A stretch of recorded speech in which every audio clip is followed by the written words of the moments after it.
Cash Newman, having returned to the police force, finds himself stationed at Mangrove River, one of the most notorious areas in New South Wales. The station's reputation is stained by the recent death of his predecessor, Franklin McRae, whose body was found in the local dam under suspicious circumstances. Cash's first day back on the job doesn't go unnoticed by the River Boys, a notorious surfing gang with a stronghold in the area. As Cash pulls into the station car park, he's immediately surrounded by a group led by Dingo, one of the gang's enforcers. Unfazed by their intimidation tactics, Cash confronts them directly. Dingo, with a smirk, warns Cash that they've been watching him just as closely as he's been watching them. Cash, determined to uncover the truth behind McRae's death, remains undeterred and heads into the station, knowing full well that the stakes are high. Inside, Cash teams up with his colleague Joe to intensify their surveillance on the River Boys. Despite the risks, they compile a list of vehicle registrations from the gang's hideout, hoping to find a lead.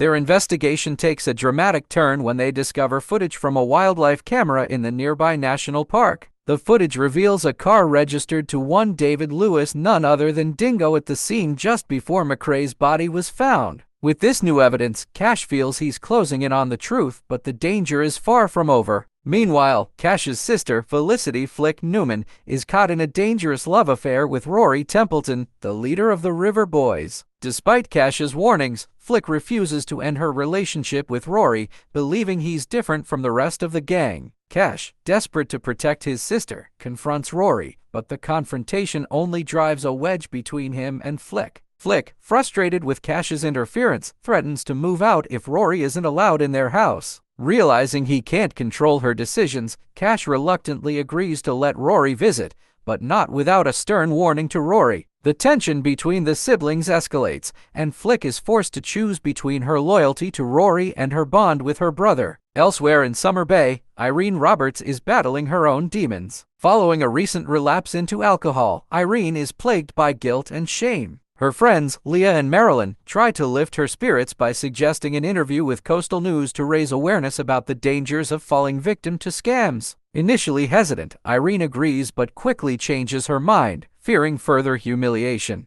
After a tense encounter with John Palmer, who reminds her of how she once helped him overcome his own struggles, Irene decides to go through with the interview. However, fueled by whiskey and bitterness, Irene lashes out during the interview, making scathing remarks about the media and her own perceived failures. The interview spirals out of control, leaving Leah and John scrambling to contain the damage.